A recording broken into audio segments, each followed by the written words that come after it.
ഒക്ടോബറിൽ നടന്ന Israel Hezbollah സംഘർഷത്തിനിടെ തകർന്ന തെക്കൻ ലെബനനിലെ ഒരു പള്ളിയാണിത്. ബോംബാക്രമണത്തിനിടെ പള്ളിയുടെ വലിയൊരു ഭാഗം ഇടിഞ്ഞു വീണിരുന്നു. അതിന്റെ അവശിഷ്ടങ്ങൾക്കിടയിലാണ് തൊട്ടടുത്തുള്ള താമസക്കാരനായ മിലാദ് ഏലിയ ക്രിസ്മസ് ട്രീ സ്ഥാപിച്ചത്.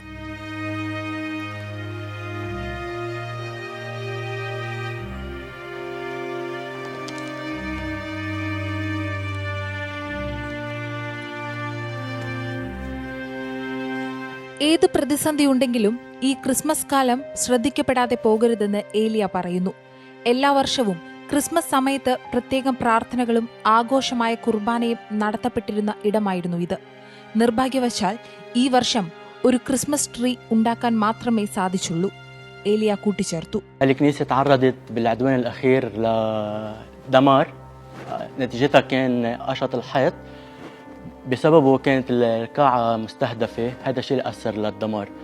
كنيسة دردغية تقريبا تعتبر هي من الكنائس الوحيدة بالمنطقة يلي كانت بعدها لهلا عم تحتفي بالمراسيم القداديس والصلوات يلي كانت عم بتصير نهار الأحد وبأيام الأسبوع. ക്രിസ്ത്യാനികളും മുസ്ലിങ്ങളും ഐക്യത്തോടെ കഴിഞ്ഞിരുന്ന ഇടമായിരുന്നു ഇതെന്ന് ഏലിയ ഓർക്കുന്നു. എന്നാൽ സംഘർഷത്തിൽ നിരവധി അയൽക്കാർ കൊല്ലപ്പെട്ടിട്ടുണ്ട്. അതിന്റെ വേദനയിലാണ് പട്ടണത്തിലുള്ളവർ. അതിനാൽ ആഘോഷങ്ങളൊന്നുമില്ലെങ്കിലും തങ്ങൾ ക്രിസ്തുവിനെ ഹൃദയത്തിൽ സൂക്ഷിച്ച് അവന്റെ വരവിനായി കാത്തിരിക്കുകയാണ്.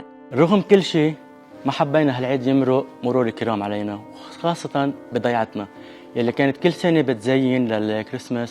كنا كل سنة نعمل الصلوات والقداديس. كانت الزينة كلها تضوى تنعمل المغارة. هالسنة للأسف حطينا معنا العيد اللي هو الشجرة بس الرمز مش موجود اللي هي المغارة يلي هي المسيح يلي ولد في مزود. അമേരിക്കയുടെയും ഫ്രാൻസിന്റെയും മധ്യസ്ഥതയിൽ ഇസ്രായേലും ഹിസ്ബുള്ളയും തമ്മിലുള്ള വെടിനിർത്തൽ കരാർ നവംബർ 27 മുതലാണ് പ്രാബല്യത്തിൽ വന്നത്. അതുപ്രകാരം 2006 UN പ്രമേയം 1701 പോലെ ഉടനടി ശത്രുത അവസാനിപ്പിക്കാനും ഇസ്രായേൽ സേനയെയും ഹിസ്ബുള്ള പ്രവർത്തകരെയും പിൻവലിക്കാനും കരാർ വ്യവസ്ഥ ചെയ്യുന്നുണ്ട്. അതേസമയം വെടിനിർത്തൽ പ്രഖ്യാപിച്ചതോടെ ബെയ്റൂട്ടിലെ റഫീഖ് ഹരീരി അന്താരാഷ്ട്ര വിമാനത്താവളത്തിൽ നിന്ന് തങ്ങളുടെ പ്രിയപ്പെട്ടവരെ വീടുകളിലേക്ക് സ്വീകരിക്കാൻ ആളുകളുടെ തിരക്കാണ്.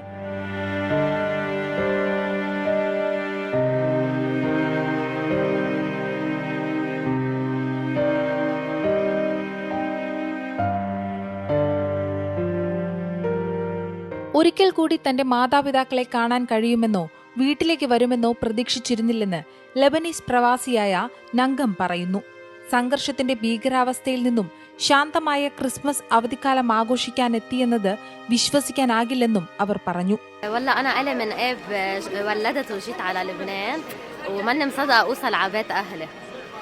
لأنه العيد هو بالجمعة جمعة الأهل والأصحاب والمحبين وماني مصدقة أطلع من المطار. എന്നാൽ വെടിനിർത്തൽ നിലവിൽ വന്നതോടെ നാട്ടിലേക്ക് മടങ്ങിയെത്തുന്ന പ്രവാസികളുടെ സുരക്ഷ ഉറപ്പാക്കാൻ സുരക്ഷാ ഉദ്യോഗസ്ഥർ മുഴുവൻ സമയവും പെട്രോളിംഗ് നടത്തുന്നുണ്ടെന്ന് ലബനീസ് ആഭ്യന്തരമന്ത്രി ബസ്റ്റാം മൗലവി പറഞ്ഞു. كل عناصر جهاز أمن المطار من مختلف الأجهزة العسكرية والأمنية عم يقوموا بواجباتهم بخدمة المواطنين لحماية المواطنين ولحماية المطار ولحماية الطيران المدني اللي جهاز أمن المطار هو المسؤول عن أمنه وعن حمايته.